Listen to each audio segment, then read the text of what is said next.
ડિમ્પલબેન ધર્મેન્દ્રભાઈ પોબારુ કે જેમને માસિકની તકલીફ હતી. એને પહેલા એક વખત બતાવવા આવેલા મહિના દિવસ પહેલા. એ સેમ પ્રોબ્લેમ માટે આપણે મેડિકેશન્સ ને બધું આપેલું હતું. પેશન્ટને કમ્પ્લેનમાં રિલીવ ના થયું ને પેશન્ટ એક બે જગ્યાએ બતાવીને બી આવે. એટલે પેશન્ટને આપણે સમજાવેલું કે ભાઈ આવી રીતે છે બરાબર, તકલીફમાં રાહત નથી થતી તો એનો લાસ્ટ ઓપ્શન આપણે ઓપરેશન કરવાનું થશે બરાબર. ઓપરેશન મતલબ બીજી જગ્યાએ જ્યાં ગયા હતા ત્યાં બી એવી જ રીતે સમજાવેલું હતું.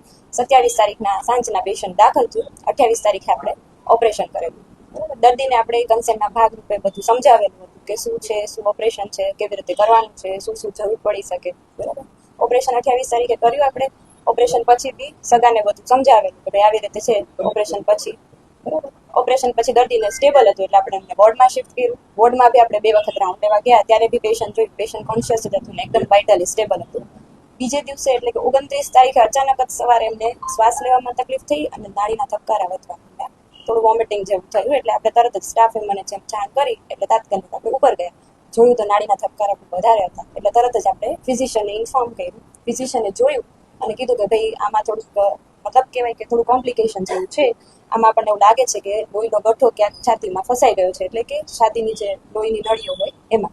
એટલે આપણે આપણા તરફથી થાય એટલી ટ્રાય કરી છે. જો જરૂર લાગશે તો આપણે કાર્ડિયોલોજિસ્ટને બતાવવાનું થશે બરાબર. આવી રીતે બધું સગાને સમજાવ્યું, આપણા તરફથી પેશન્ટને સ્ટેબલ કર્યું અને તો બી જોયું કે પેશન્ટ થોડું વધારે ડિટેરેટેડ થાય છે, આપણે કાર્ડિયોલોજિસ્ટમાં શિફ્ટ કરવું જ પડશે.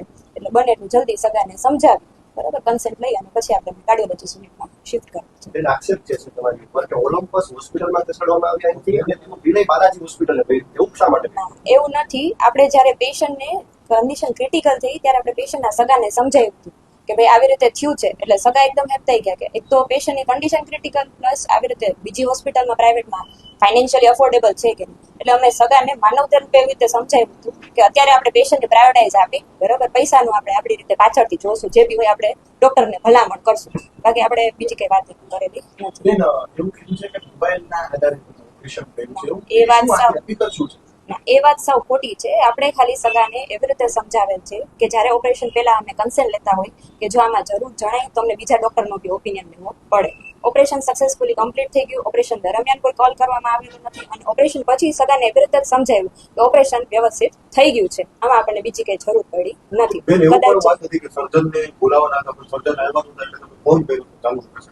એવું કઈ નથી. એ કદાચ સગાને પેલું મિસઅન્ડરસ્ટેન્ડિંગ થઈ ગઈ હશે કે આવી રીતે અમને કીધું તું ને બોલાવ્યા કે છે, તો હવે કેવી રીતે એ લોકો ઇન્ટરપ્રેટ કરવે આપણને ખબર નથી. અમે તમને સમજાવ્યું એવી જ રીતે કે સગાને આપણે કન્સેન્ટના ભાગરૂપે પેલા સમજાવેલા છે અને ઈ ઓન પેપર અમે રિટર્ન બી લખેલું છે કે જે અમે પોલીસને હેન્ડઓવર કર્યું છે.